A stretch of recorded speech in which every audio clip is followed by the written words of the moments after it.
جو کہہ رہے تھے ووٹ کو عزت دو، وہ بھی بلاول نے انوکھا لاڈلا سے چھین لیا ہے۔ شیخ صاحب اور یہ روز کہتے تھے ووٹ کو عزت دو، کل ایبٹ آباد میں اس نے بھی کہہ دیا کہ مجھے بھی عزت دو اور ووٹ بھی مجھے دو۔ شیخ صاحب آپ نے کہا کہ آپ خاموش ہیں یا میاں نواز شریف تو اب بولنا شروع ہو گیا۔ بس میں بھی اب آہستہ آہستہ بولنا شروع ہو گیا ہوں۔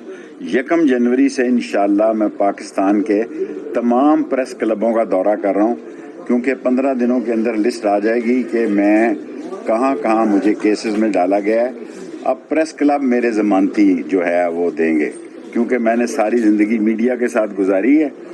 اب میں اسی پریس کلب میں جاؤں گا جہاں میرے پہ کیس ہوگا اور جہاں وہ ضمانتی کا انتظام۔ آپ کے اگینسٹ اپوننٹ کا کہنا ہے، چھوڑو جی اپوننٹ، وہ کہہ رہے ہیں کہ آپ کو الیکشن میں کنٹیسٹ نہیں کرنے دیں گے، ایسی صورتحال ہے؟ اللہ کا فیصلہ ہے کون کنٹیسٹ کرتا ہے کون نہیں کرتا۔ کل کس نے دیکھی ہے؟ ایک دم آتا ہے دوسرا دم نہ آئے، یہ اللہ کا فیصلہ ہے۔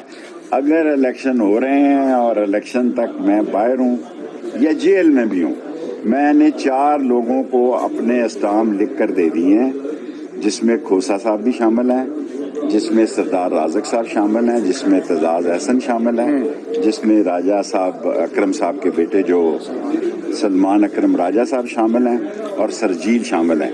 5 آدمیوں کو میں نے اسٹامپ لکھ کر دے دیے ہیں، وکالت نامے میں دستخط کر دیے ہیں کہ اگر میں جیل جانے جاتا ہوں، اگر جیل سے مجھے الیکشن لڑنا پڑتا ہے تو وہ میرے اٹارنی ہوں گے۔ پہلے سپریم کورٹ، پھر یہاں، پھر سپریم کورٹ اور پھر یہاں، یہ بتائیے گا کہ آپ کی آج پٹیشن تھی پولیس کے اگینسٹ جو آپ کے خلاف FIRs دی جا رہی ہیں Lahore high court Rawalpindi bench کا، اس کا کیا بنا؟ دیکھیں، پہلے تو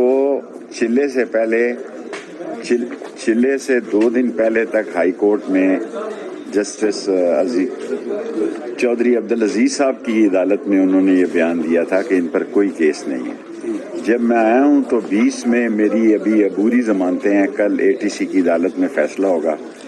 آج چودھری عبدالعزیز صاحب نے یہ فیصلہ دیا ہے کہ جتنے نام ان کے ضمنیوں میں جہاں جہاں ڈالے گئے ہیں اس کی لسٹ جو ہے وہ 15 دنوں کے اندر اندر پیش کی جائے۔ کم از کم اس میں مجھے یہ سہولت آج بڑی ملی ہے کہ مجھے پتہ لگ جائے گا کہ مجھے کہاں کہاں چلے کے دوران اور کس کس کیس میں ڈالا گیا ہے، کیونکہ میں نے موج کو دیکھا ہی نہیں جس میں مجھے کل بتایا گیا کہ میں دہشت گردی میں بھی مطلوب ہوں۔